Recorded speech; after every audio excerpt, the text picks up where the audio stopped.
They call it Angola. Built on a former slave plantation, it is the largest maximum security prison in the United States. Here, more than 6,000 men live out their sentences, some for life, some waiting for death. It's a place where violence, history, and punishment collide. Today, we're going inside Angola Prison to uncover what really happens behind its massive gates. The Louisiana State Penitentiary, better known as Angola Prison, is unlike any other correctional facility in America.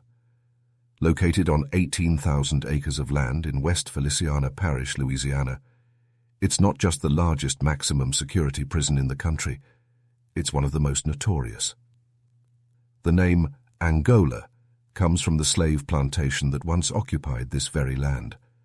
The plantation was named after the African country from which many enslaved people had been taken. When Louisiana decided to build a prison here in the late 19th century, they kept the name. That connection to slavery still haunts Angola today. Angola opened in 1901, and from the very beginning it developed a dark reputation. The state of Louisiana contracted out the prison to private lessees who ran it much like the plantation before it. Prisoners, mostly African-American men, were forced into brutal labor in cotton fields under the blazing southern sun. Armed guards on horseback called freemen patrolled the fields with rifles, making sure inmates never slowed their pace. Punishments for disobedience were swift and cruel. Whippings, beatings, and solitary confinement in windowless cells. The similarities between Angola and slavery were impossible to ignore. The men inside were technically prisoners, but their labor, harvesting crops, clearing fields, raising livestock, looked almost identical to the work enslaved people had been forced to do on that same land a generation earlier. The prison quickly earned a chilling nickname, the Angola Plantation. By the mid-20th century, Angola's population exploded. Thousands of men were sent there every year, many serving life sentences without the possibility of parole. Overcrowding worsened the already dire conditions. Food was scarce, medical care was minimal, and violence was constant. Stabbings and assaults became part of daily life. Guards ruled with intimidation, often turning a blind eye to inmate-on-inmate violence. The prison's size only added to its sense of isolation. Surrounded by the Mississippi River on 3 sides and dense swamps on the 4th, Angola was nearly impossible to escape. Those who tried often ended up drowned, shot, or recaptured within days. The prison's remoteness reinforced its reputation as a place where men were sent to disappear. But the story of Angola isn't just about land or isolation. It's about the people trapped inside. Generations of inmates lived and died here, many never stepping foot outside its boundaries once they arrived. For them, Angola wasn't just a prison. It was their entire world. In the 1950s and 60s, Angola gained a reputation as the bloodiest prison in America. Fights, stabbings, and gang conflicts were so common that prison officials struggled to keep order. Inmates fashioned weapons from scraps of metal, sharpened wires, or even toothbrushes. Guards, outnumbered and often corrupt, allowed violence to fester. Some even encouraged it. For many prisoners, survival depended on joining a gang, forging alliances, or proving yourself in fights. Amid the chaos, Angola also became known for its brutal work regime. Every able-bodied inmate was required to work, whether in the fields, the kitchens, or the prison's industrial shops. Refusal could mean punishment, including solitary confinement in cells known as the dungeon.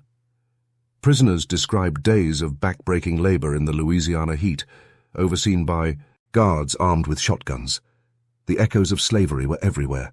By the 1970s, Angola's reputation had reached national headlines. Stories of abuse, corruption, and extreme violence made their way into the press.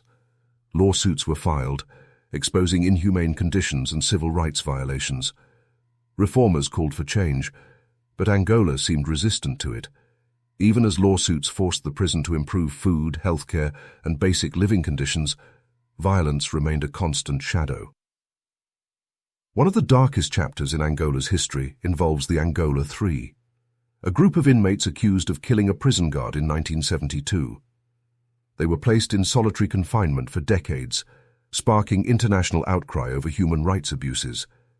Their story became a symbol of Angola's harshness and its reluctance to embrace reform. Today, Angola is still operational, housing thousands of inmates. Its history as a slave plantation and its decades of violence have cemented its place as one of the most infamous prisons in the world.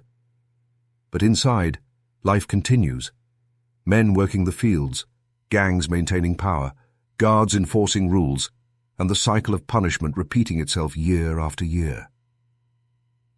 The story of Angola isn't just about one prison. It's about the history of race, punishment, and justice in America. To understand Angola is to understand how the U.S. prison system evolved and why it remains one of the most controversial institutions in the world. Daily life. Inside Angola. Work, survival, and violence. Step inside Angola today, and you'll see a prison unlike almost any other in America. It stretches across 18,000 acres of land, larger than the island of Manhattan. This massive size shapes everything about daily life inside, from the work inmates perform to the sense of isolation that dominates their existence. Work as punishment and survival. Every able-bodied man at Angola works. From sunrise to sunset, inmates are marched into the fields to harvest crow, pass under the scorching Louisiana sun. They plant, hoe, and cut sugarcane, soybeans, and corn, their movements watched carefully by armed guards on horseback.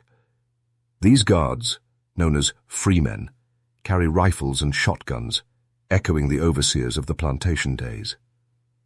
The image is chilling. Thousands of mostly black inmates, wearing prison uniforms, bent over in fields once worked by enslaved people, guarded by men on horseback. It's a sight that has led many to call Angola the most vivid example of slavery's legacy in modern America.